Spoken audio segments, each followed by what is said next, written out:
Welcome back to another Film Geek movie review. In just a bit, I'm walking my happy butt over to the futon because it's time for me to check out the Netflix original, The Imaginary. The Imaginary is an animated film that comes to us from Ponoc Studios, which is a studio that spawned off from Studio Ghibli when Miyazaki retired. I want to say it was back in 2015. I know they had another movie that came out before this one. It was like The Witch and the Flower or something like that. I'm sorry, I can't remember it off the top of my head. But anyways, this film has a very Studio Ghibli vibe to it. It looks great. The animation looks very solid. But what's the plot? Well, it tells the story of a young girl and her imaginary friend who travel to the world of imaginary friends for an imaginary adventure. You know, this is something that's going on right now. I've noticed there's a lot of imaginary friend movies coming out, both horror film, family-oriented, animated. Just seems to be something going on right now. I don't know. Things happen like that in the movies and Hollywood and so on. It just seems like there's a big spawn of the similar type of films coming out. But with this one being animated and the studio behind it having such solid past, I'm really looking forward to this film. And my good buddy Haku the cat is over there waiting on me. So it's enough of me sitting here jibber-jabbing. I need to get over to the futon because it's time for me to check out The Imaginary.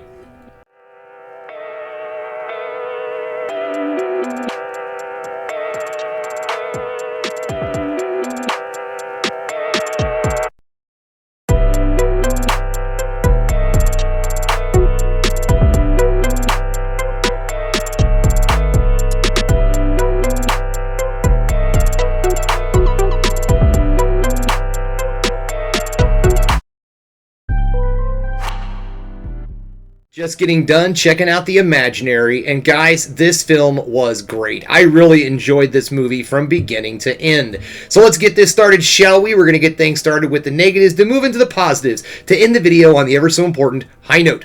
The first thing I want to talk about is the film's pacing. Unfortunately, there are moments in this movie where I feel like the film itself really slowed down and got just a little draggy. Just a little bit, and this can be a bit on the nitpicky side.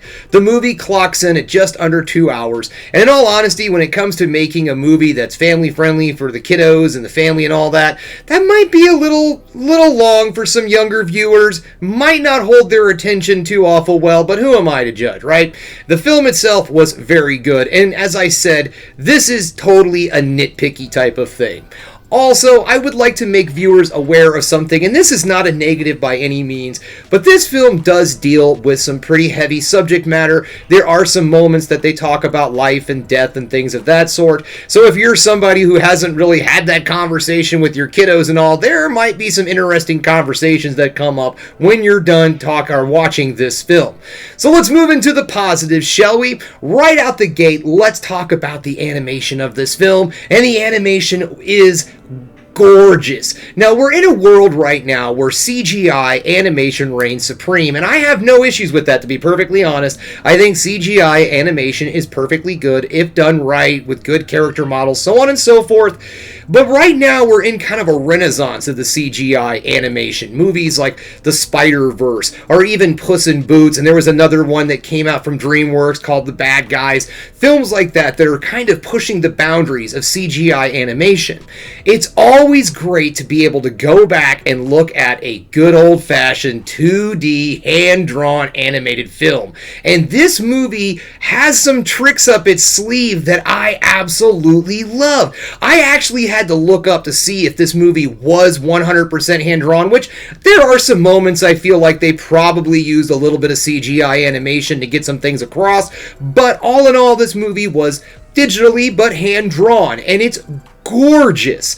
But it does this neat trick where it makes you kind of think for moments that the figures themselves are three-dimensional, that this might be a CGI animated film, but it's not. It's just shadowing, and the film itself is beautiful. Now, I know that some people are going to, and I myself in my intro also compared this to a Studio Ghibli film. And of course, it is going to have some comparison to that because a lot of the people that work for this studio are from Studio Ghibli. But I would say comparing these two is like comparing Disney and Don Bluth. And I'm not getting into the whole rivalry thing because I don't think the rivalry thing exists here. I'm just saying when you watch a Don Bluth film, you see his influence from Disney, or his influence on Disney, however you want to look at it. And the same thing could be said about the films from this studio. They look like they could possibly be part of Studio Ghibli, but they do have their own vibe. And in this film, I really feel like this studio has really set itself aside. Even though there are moments where the figures might look like Studio Ghibli animation, I still feel like it sets itself aside enough that it's its own complete thing. And also, I watched the dubbed version of this. I didn't watch the subtitled, and the voice acting is quite good. There is some weird moments of audio in this film, though, and I don't know if maybe that's because I was watching the English dub version of it or something. But yeah, there's some moments where the dubbing or the audio seems a bit off. Maybe, too, I was watching it on, a TV and not into a theater, and maybe that was causing it. I don't know. It just seemed kind of weird in moments. But all in all, the dub version of this film was also really good. The one thing, if I have to actually add a negative, I'm going to go back to a negative real quick, and this has nothing to do with the quality of the film whatsoever, but I really wish that they would have released this movie in theaters. Now, maybe they did somewhere in the country or something like that, but I didn't get a theatrical release here in the city, and man, I would have loved to have seen this movie on the big screen, to be perfectly honest, because it is beautiful. The animation is great. The story was really well done. The world that all of this exists in was extremely well developed and fleshed out.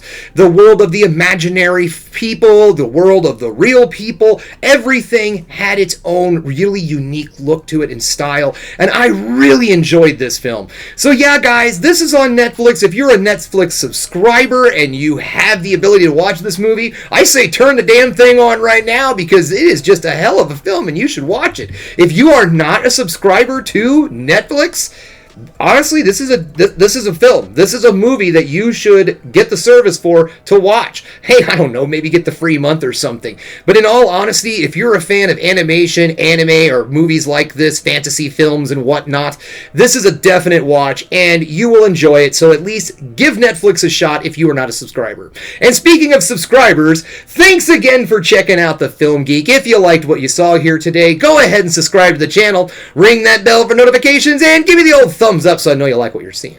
And if there's one more thing you can do, folks, that is keep it watching movies.